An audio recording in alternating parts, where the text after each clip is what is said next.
So Robin throughout the years has had many corrupted forms. Now not all of them come with power upgrades, but there is one in particular that comes with both wickedness and strength. A being known as Robin King. Robin King is a story from the Dark Multiverse, and I think the best way to get an understanding of this corrupted Robin is to go all the way back to the beginning. You see, in this universe, Bruce Wayne was a troubled child. He would cause chaos by doing things like maliciously dissecting animals, and it would all be covered up by Alfred. Because Alfred didn't think much of it, he's seen it as another kid stage that you'll eventually break out of. Until Alfred was too late and the kid went too far. So on a Friday night, we see the Waynes walk out the theater with little Bruce agitated because how bad the movie was. Now at first this seems like the ordinary build up to the origin of Batman. After watching a movie, Bruce witnesses the death of his parents in an alleyway, but that's not entirely the case. Okay, so yes, they were gunned down by a gunman in a dark alley, but this time Bruce fought back, literally shanking the gunman's neck, leaving him there to bleed to death. After that, he picks up his gun, and instead of the gunman shooting his parents, he does. Now the only person that suspects Bruce to be the killer is of course Alfred. When Mr. Pennyworth is about to give all the information to the cops, Bruce kills them instantly. At this point, Bruce is ready to kill Alfred, smashing him with a statue of his own head. And this, ladies and gentlemen, is the beginning of the Robin King. Now, before we go any further, I want to talk about why the universe this iteration of Robin is in is so evil.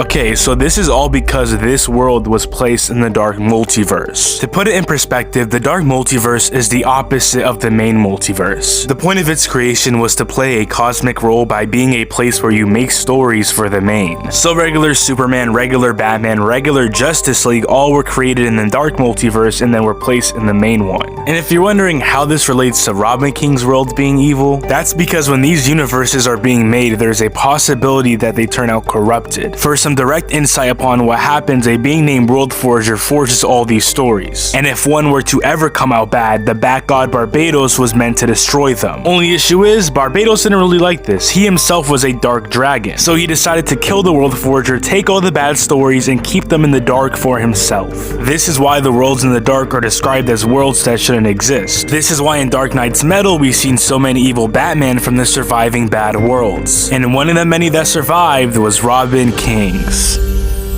So continuing on with Bruce's life, after he killed his parents and his butler, he found his own moral objective, that being kill all superheroes and inspire all the younglings to become like him. But in order to even complete half of that, he's gonna need some prep. So just like how regular Batman has his own gadget belt, Robin King decided to make his own that was made to defeat any hero he faced. So let's see the items he obtained. So off the bat, we see his utility belt contain a literal imp, which is insane for a child to have, especially an evil one. Now it seems like this imp is Mr. Mixie, but it's hard to tell because all imps in DC usually look the same. Now if it's a normal imp, it's still impressive because they naturally live inside the 5th dimension, which is outside of time, space, and the multiverse. If it's Mr. Mixie, that's even more impressive because Mixie can one-tap the 5th dimension and reality warp virtually anything. Now his utility belt also has a blade that contains every shade of kryptonite, an unbreakable Lobo hook, and many other god tier gadgets. I mean, he even told Flash straight up to his face he has an item that can cancel the Speed Force. So I think it's safe to say he's pretty prepared. Now with all this preparation, the guy single-handedly eliminated every hero in his universe. When he fought Firestorm, all he did was put a mini black hole on his head which sucked him inside out. But all of this was literally nothing to the humongous change his life was about to get. In the midst of assassinating heroes, a shadowy figure appears out of nowhere claiming he's come to tell him the truth. This figure is revealed to be the Batman Who Laughs, and he tells the Robin that this world is useless. It has no significance in the grand scheme of things. Which he's right, these universes are destined to die, and in comparison to the cosmic hierarchy of DC, they mean nothing. So the Batman Who Laughs is basically Bruce Wayne that actually became Batman but turned evil by the Joker toxin. And the reason he knows all this is because after he finished conquering his world, Barbados came to him and told him the secrets of reality. Beyond this dark multiverse, there is a main multiverse that isn't a failure like this one, and Barbados offered him a deal of working together so they can take over the main multiverse and bring it down to the dark. And with all this information being embedded to Robin King, he accepts. He works with the Batman Who Laughs and becomes his Robin. But the Batman Who Laughs, being the Batman Who Laughs, he backstabs him. When he wasn't paying attention, he threw him in toxin, which turned him into a brain-dead Robin Crow. And after this, we lost Robin King. It's not until the Batman Who Laughs ascends into a literal god and rehears Robin King's story again. Then he sees him as a truly worthy sidekick and turns him back into his original self. Now, if you want to know what happened to the Batman Who Laughs and overall more about the situation, I recommend you watch my video on him. But essentially, the Darkest Knight and the Robin King were causing hell on the multiverse. While the one who laughs was getting amped by the crisis energy and becoming the most powerful god ever, the Robin King was fulfilling his role as a Robin. First, he defeats Animal Man by corrupting his family with the anti-life equation, forcing them to eat him alive. Then he defeats Red Tornado by upgrading his speed to a point where his body consumes itself, but his best feat doesn't come until he fights the Trinity. But of course, he prepares himself with Kryptonite and a ring forged by Hephaestus. Now, he easily takes on the Trinity, but right after he's about to eliminate them, the Darkest Knight comes to take him. As we know, the Robin King's objective was to inspire other people to follow his lead. The Darkest Knight wanted to prove this wrong, so he allowed the Robins to inspect Robin King to see if they would actually follow him, and to his surprise, they did. The Robin King now has a huge army of crows. He and his army was now the main line of defense while the Darkest Knight takes over reality. But just like how the two were together at the beginning, they were together at the end. The One Who Laughs was defeated by Wonder Woman, and the Hands erased everything.